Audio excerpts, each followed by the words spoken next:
Buen día a todos y a todas. En este vídeo vamos a hablar del algoritmo de soporte vital básico para personas adultas.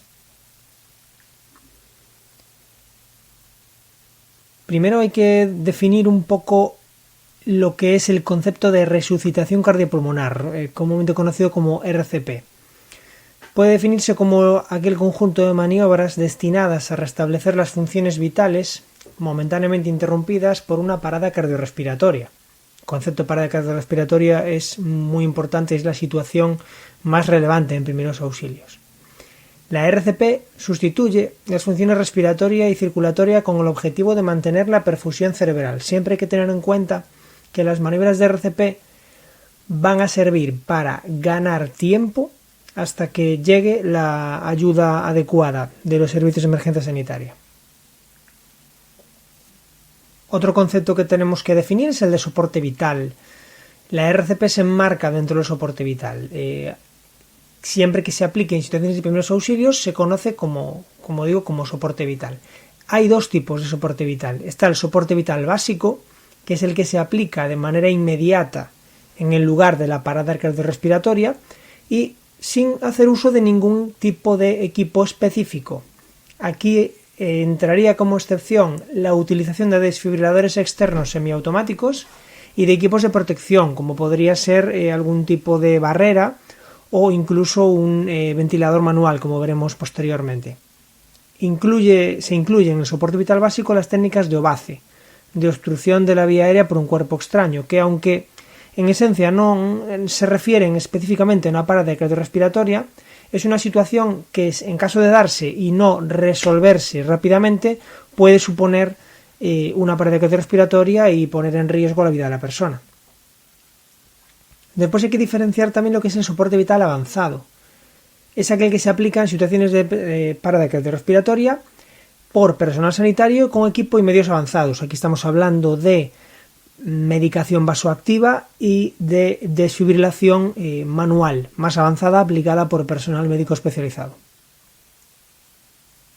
Evidentemente el soporte vital avanzado solo se puede llevar a cabo por los servicios de emergencia sanitaria cuando disponen de equipamiento adecuado o en los centros hospitalarios. Otro concepto que conviene recordar o revisar antes de hablar de las maniobras de soporte vital básico del RCP en adultos es la cadena de supervivencia. Podemos definir la cadena de supervivencia como una sucesión de 4 eslabones que deben seguirse o que deben darse cuando existe o cuando se presencia una parada cardiorrespiratoria o cuando se prevé su ocurrencia inminente. Estas 4 fases, estos 4 eslabones de esta cadena de supervivencia son esenciales para que las probabilidades de supervivencia de la víctima sean las mayores posibles. Es un protocolo de actuación recomendado por el ILCOR, el International Liaison Committee on Resuscitation.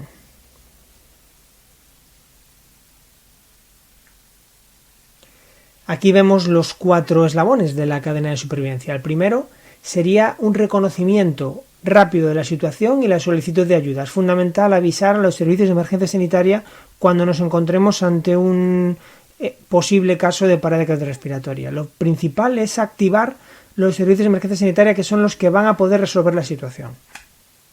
El segundo eslabón de esta cadena sería el inicio rápido de la RCP, del soporte vital básico, por testigos, por personas que están allí con la víctima. El objetivo de este segundo eslabón es muy importante, es ganar tiempo. Se trata de prolongar lo máximo posible el mantenimiento de la vida de la persona hasta que lleguen los servicios de emergencia sanitaria, que son los que podrán resolver la situación y restablecer el latido cardíaco. El tercer eslabón es el de la desfibrilación temprana. Esto es muy interesante porque desde hace unos años se puso a disposición del público en lugares donde hay aglomeraciones de personas o en lugares donde hay mucha gente los desfibriladores externos semiautomáticos, que puede utilizarlos cualquier persona sin formación sanitaria específica. Es así que se pudo introducir este tercer eslabón en la cadena de supervivencia, y es fundamental. En muchos casos la desfibrilación temprana aumenta muchísimo las probabilidades de éxito, las probabilidades de que la persona que sufre la parada cardiorrespiratoria pueda recuperarse. El objetivo de este eslabón, por lo tanto, es recuperar el latido cardíaco. El último eslabón de la cadena de supervivencia es el soporte vital avanzado y los cuidados de post-resucitación. Este cuarto eslabón se va a producir cuando la víctima reciba asistencia por parte de los servicios de emergencias sanitarios en primera instancia, y después también lo que sería la atención hospitalaria ya una vez que se resuelve la situación de parada. Evidentemente el objetivo de este cuarto eslabón es recuperar la calidad de vida de la persona. Los algoritmos de soporte vital básico hay que tener en cuenta que son una secuencia de instrucciones, punto por punto, que deben seguirse cuando nos encontramos ante una situación de parada cardiorrespiratoria. Estos algoritmos están diseñados teniendo en cuenta las probabilidades de éxito, de conseguir una recuperación de la víctima en función de cuál es la causa. Por esto nos encontramos con dos algoritmos de parada cardiorrespiratoria de soporte vital básico. El primero sería para población adulta y el segundo sería para población pediátrica. Ambos son diferentes. En este vídeo vamos a analizar el algoritmo de la población adulta y en otro vídeo analizaremos la causa o analizaremos el algoritmo de soporte vital básico en población pediátrica. ¿Por qué son diferentes estos algoritmos para adultos y para niños en población pediátrica? Son diferentes porque la causa de la parada cardiorrespiratoria suele ser diferente.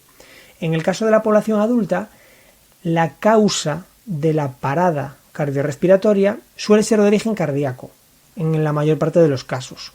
Mientras que en población pediátrica, la causa suele ser respiratoria. Esto es muy interesante porque va a condicionar algunas de las fases de este algoritmo, van a estar determinadas, van a estar marcadas por la diferencia que existe en la causa de la parada. Este es un resumen general del algoritmo de soporte vital básico para personas adultas y vamos a comentarlo brevemente. Durante la valoración de emergencia podemos determinar si la víctima se encuentra en situación de parada cardiorrespiratoria o por lo menos tener una sospecha muy fundada de que puede ser esta la situación. En los casos en los que se verifique en esta valoración de emergencia que la víctima no responde, es decir, ha perdido la consciencia, y en cuanto hacemos una apertura de la vía aérea y verificamos con ver, oír, sentir si tiene una buena respiración, una respiración normal, si verificamos que no responde y que no respira de manera normal, asumimos que la persona se encuentra en parada cardiorrespiratoria.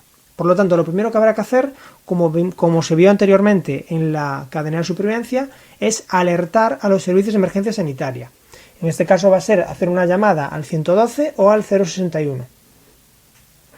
Una vez avisados los servicios de emergencia sanitaria, el siguiente punto será realizar 30 compresiones torácicas. En adultos se empieza siempre con compresión torácica y se realizan 30. Después de acabar estas 30 compresiones torácicas, se inician 2 ventilaciones de rescate, 2 respiraciones de rescate, y luego se continúa con un ratio de 32. Hacemos 30 compresiones compaginando con 2 ventilaciones. En todo este intervalo se solicitará que alguien vaya a buscar un DESA lo más rápido posible, y si este DESA llega, habrá que encenderlo y seguir sus instrucciones, como comentaremos posteriormente. Bien, vamos a empezar con lo que sería la valoración de emergencia, porque antes de empezar a hacer el RCP, antes de empezar a hacer el soporte vital básico, tenemos que asegurarnos de que existe una situación de parada cardiorrespiratoria. Lo primero que hay que hacer es comprobar la respuesta de la víctima, su grado de consciencia.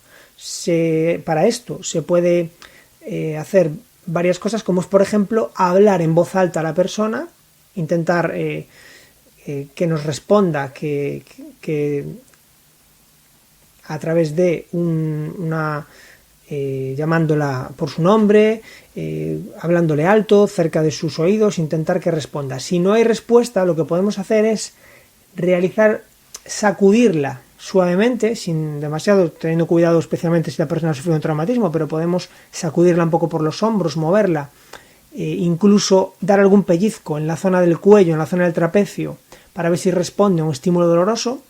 Y en caso, al realizar esto, podemos encontrarnos con dos posibilidades: que la persona responda, es decir, en este caso está consciente. Si una persona está consciente, se asume o se entiende que su función respiratoria es eficaz, su función respiratoria y también, por supuesto, su función circulatoria son eficaces, por lo tanto es una persona que no está sufriendo o en este momento no está sufriendo una parada cardiorrespiratoria.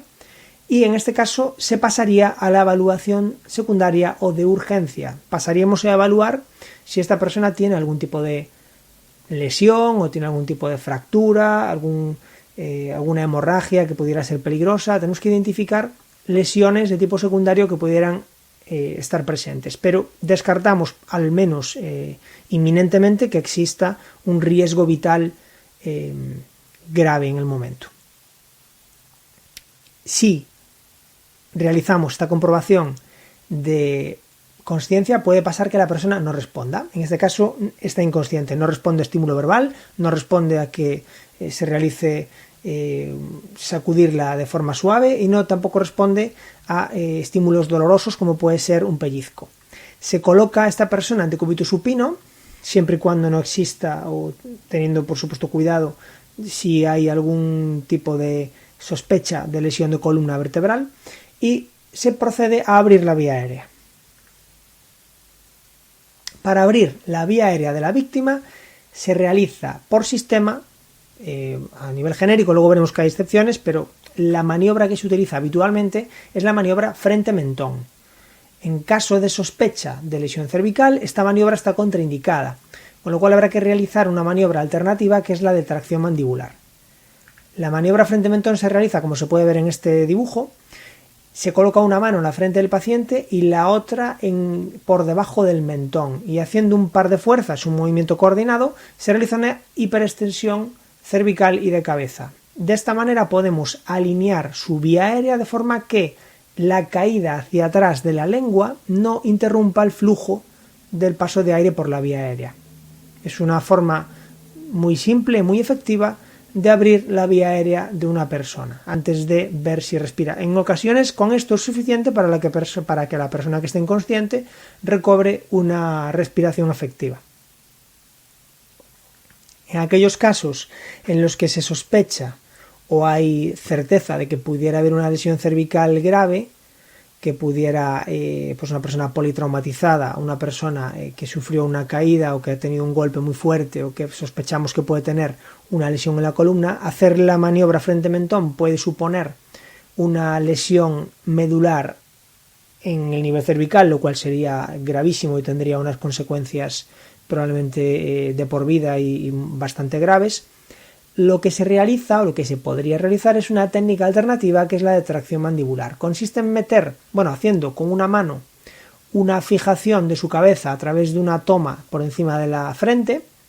Si hay otra persona presente y nos puede ayudar sujetando la cabeza de la víctima por los lados, sería mucho más interesante, porque daría mucha más fijación, mantendría la cabeza en una posición neutra. La otra mano del socorrista se mete con el pulgar dentro de la boca, sujetando por la parte posterior de los dientes inferiores, y el resto de los dedos agarrarían por la parte inferior del mentón. Desde esta presa, manteniendo en todo momento la cabeza estable sin movilizar, se realiza una tracción de la mandíbula hacia adelante. De esta manera desplazamos la lengua hacia adelante y hacemos una liberación también de la vía aérea, similar a la que conseguiríamos haciendo una maniobra frente-mentón.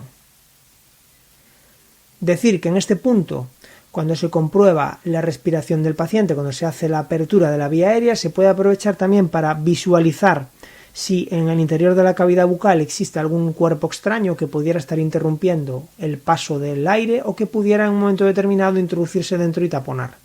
Si es visible y podemos alcanzarlo con los dedos, sería interesante hacer una pinza con 2 dedos y sacarlo.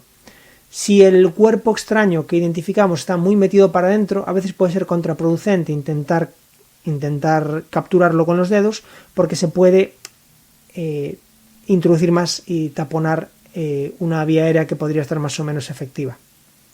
Esto hay que verlo en cada caso y habría que actuar en consecuencia. Una vez que tenemos la vía aérea abierta a través de una maniobra frente mentón o a través de una maniobra de tracción mandibular, hay que valorar si la persona respira con normalidad. En este caso, manteniendo esta vía aérea a través de estas maniobras que se comentaron anteriormente, el socorrista aproximaría su oído a la boca del paciente, a la boca de la víctima, y durante no más de 10 segundos tendría que ver, oír y sentir si existe una respiración. Ver mirando el pecho de la víctima, a ver si se desplaza, si se mueve hacia arriba y hacia abajo, indicando que existe una entrada y salida de aire. Oír con el oído si la persona está inspirando y expirando, y sentir ese aire exhalado en la cara del socorrista. Como decía anteriormente, no se dedicará a esta fase más de 10 segundos. Después de hacer esta prueba, pueden darse 2 situaciones. Primero, que la víctima respire con normalidad. En este caso, lo que tenemos que hacer es colocarla en posición lateral de seguridad, si no existe contraindicación, es decir, si la persona no sospechamos que tenga una lesión de columna. Y una vez que lo colocamos en posición lateral de seguridad, hay que reevaluar periódicamente su estado. En caso de que no respire o no lo haga de forma normal, es decir, si no verificamos, al ver, oír, sentir, no verificamos que la víctima tenga una respiración normal, lo que hay que hacer en este caso es avisar inmediatamente al 112, esto es el primer eslabón de la cadena de supervivencia, y iniciar el RCP. Lo interesante en esta situación es si hay más de una persona, que una persona inicie la RCP mientras otra persona con su teléfono móvil llama al 112 al 061. Si solamente hay una persona, un socorrista con la víctima, lo que se puede hacer es utilizar la función de manos libres del teléfono, y mientras se realiza la llamada y el socorrista puede ir hablando con el operador de emergencias, puede ir simultáneamente realizando la RCP para perder el menos tiempo posible. En este tipo de casos, cada segundo vale oro. Hay que tratar de perder el menor tiempo posible para mantener la vida de la persona y en las mejores condiciones posibles hasta que llegue la ayuda. Hay que decirte en este punto también que cuando se comprueba la normalidad de la respiración, puede suceder que nos encontremos con respiración entrecortada, respiración sibilante o respiración de tipo como dando boqueadas, ¿no? Una respiración muy rara, muy entrecortada. Ese tipo de respiraciones que se alejan de un patrón respiratorio normal tienen que ser consideradas como no respiración. En estos casos se da también que hay un porcentaje importante de paradas cardiorrespiratorias que en los primeros segundos realizan este tipo de respiraciones de estertor, de entrecortadas, como respiraciones que no son normales. En esos casos es interesante iniciar la RCP y avisar al 112, al 061, ante la duda de si pudiéramos estar delante de una parada cardiorrespiratoria. Pudiera ser que la víctima no estuviera en parada y que estas respiraciones anormales no fueran un signo de una parada, pero el daño que se podría producir en este caso sería mucho menor que el daño que se produciría en el caso de que fuera una verdadera parada cardiorrespiratoria y la RCP se demorara en su inicio. Es decir, analizando el coste-beneficio de ambas actitudes, el protocolo marca claramente que si la respiración no es normal, hay que asumir que el paciente o que la víctima no respira. Por lo tanto, habría que iniciar las maniobras de RCP, porque sería mucho más lo que se puede perder si se demorara el inicio de una RCP en un caso real de parada cardiorrespiratoria. La llamada al servicio de emergencias, al servicio de emergencias sanitarias, se realizaría en este punto, como digo, cuando verificamos en la valoración de emergencia que la persona está en parada cardiorrespiratoria. La llamada sería bien al 112, bien al 061. Y muy importante, si es una sola persona, como comentaba antes, activar la función de manos libres del teléfono móvil. Y en este punto también, si hay personas en la zona, hay que mandarlas a buscar un DESA. Y, por supuesto, a no ser que sea imprescindible para ir a buscar un teléfono y no haya nadie más, o algún tipo de situación similar que sería más bien rara, nunca se abandona a la víctima. Para iniciar la RCP en personas adultas se empieza siempre con compresiones torácicas y se aplican 30. Estas compresiones torácicas tienen como función realizar un ciclo de llenado y vaciado del corazón, lo que sería un ciclo de sístole y diástole. Este ciclo sustituye temporalmente al ciclo cardíaco normal.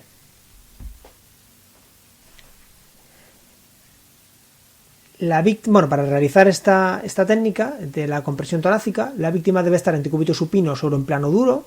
Es muy importante esto. Una víctima que está, por ejemplo, en cama, no se le puede realizar adecuadamente las compresiones torácicas. Habría que colocar algo debajo de esta persona para que el colchón no amortiguara las compresiones, o habría que bajar la víctima al suelo para hacerlo en una superficie dura.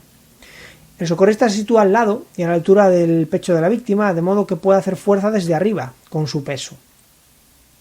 Una mano se coloca sobre el centro del esternón y la otra sobre la primera. La mano inferior levanta los dedos y la superior los flexiona entrelazándose para sujetar la inferior. Los brazos del socorrista deben estar completamente estirados y su peso debe estar justo encima del tórax de la víctima. Los brazos, por supuesto, deben estar verticales.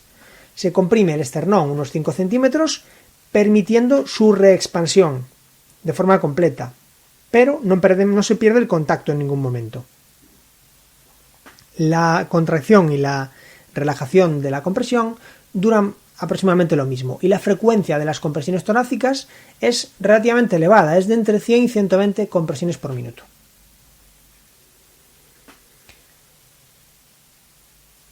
Bien, para aplicar estas 30 compresiones torácicas, una de las cosas que hay que tener en cuenta y que ayudan a que, por un lado, ayudan a que la compresión sea más efectiva y por otro, evitan o limitan las lesiones que se van a producir en la víctima, como por ejemplo fracturas costales o fracturas esternales, sería que la presión se ejerciera de forma vertical, nunca oblicuamente, y además que se comprimiese el esternón y no las costillas. No deben realizarse compresiones repentinas y tienen que realizarse de forma firme, de forma fluida, pero no de forma repentina ni brusca. Una vez realizado esta primera secuencia de 30 compresiones, hay que efectuar 2 ventilaciones de rescate, 2 ventilaciones efectivas. La interrupción de las compresiones para aplicar las 2 ventilaciones nunca debe ser superior a los 10 segundos. Volvemos otra vez a estos 10 segundos que también nos servían de guía para saber cuánto tiempo podemos dedicar para ver si una persona respira adecuadamente. La técnica más habitual para realizar las ventilaciones es el boca a boca. Se realiza la maniobra frente-mentón, como se hizo en la valoración de emergencia. Se tapa la nariz haciendo una pinza con los dedos pulgar e índice de la mano que está situada en la frente, y la otra mano ayuda a abrir la boca, manteniendo en todo momento la barbilla levantada para mantener esa extensión, hiperextensión cervical y conseguir que la vía aérea esté completamente despejada.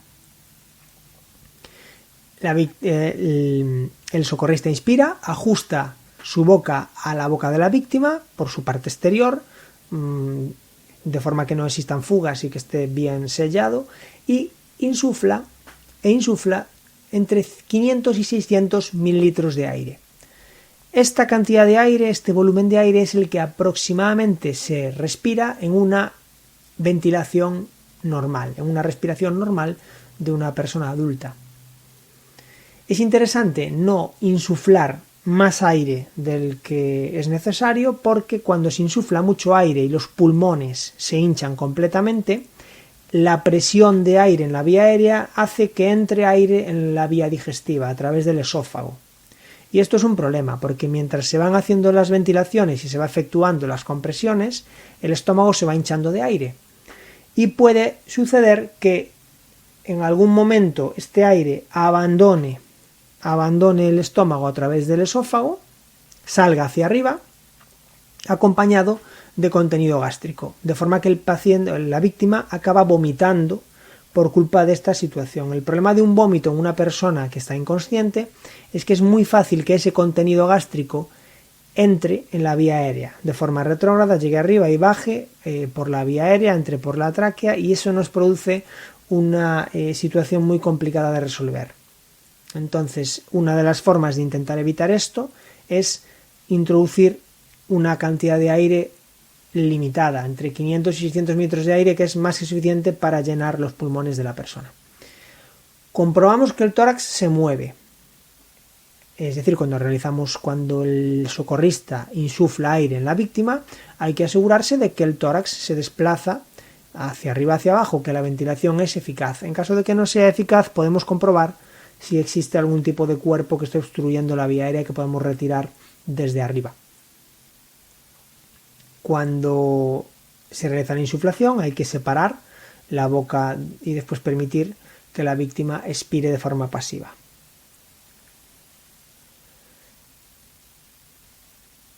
Bien, como decía, si el tórax no se mueve, esto puede significar que la ventilación no es efectiva, y si después de probar varias veces sigue siendo, si la vía aérea sigue estando bloqueada y no se pueden realizar ventilaciones efectivas, hay que pasar a realizar RCP solo con compresiones torácicas, porque aunque la RCP con compresiones torácicas es menos efectiva que una RCP con compresiones y ventilaciones, sigue siendo una maniobra muy interesante y sigue siendo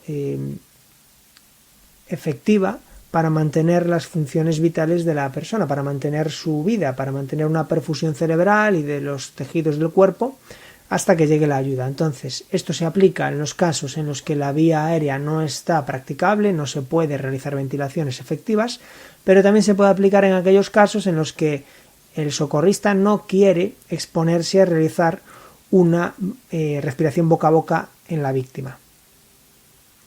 Es decir, la RCP solo con compresión torácica es aceptable en los casos en los que la víctima, por cualquier motivo, el socorrista, por cualquier motivo, no quiera realizar una ventilación directa boca a boca a la víctima. Esto sucede en casos, por ejemplo, en los que puede haber algún riesgo de transmisión de enfermedades infectocontagiosas.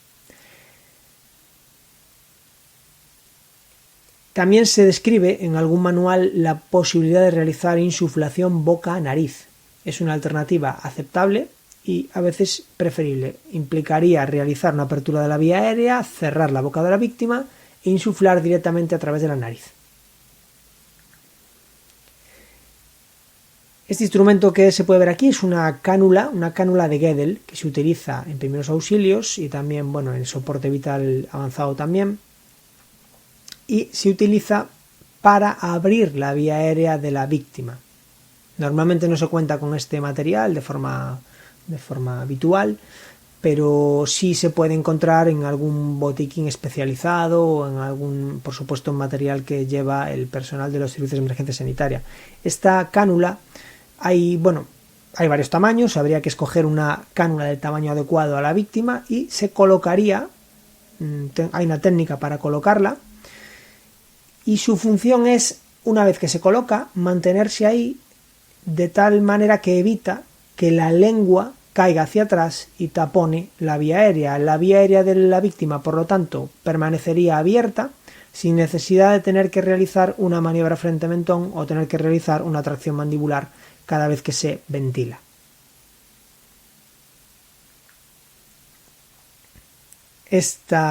En esta foto se puede ver un ventilador manual, también llamado ambú, y es un utensilio muy útil. También en este caso está adosado a una mascarilla que se fijaría a la boca y nariz de la víctima para realizar insuflaciones apretando y soltando la bolsa que tiene el ambú. Hay, como digo, muchos tipos de ambús y muchos tipos de volúmenes. Este sería un ambú probablemente para adultos que, como comentaba anteriormente, si hay que ventilar aproximadamente unos 500 o 600 mililitros por ventilación, esta bolsa del ambú probablemente tenga pues un volumen similar.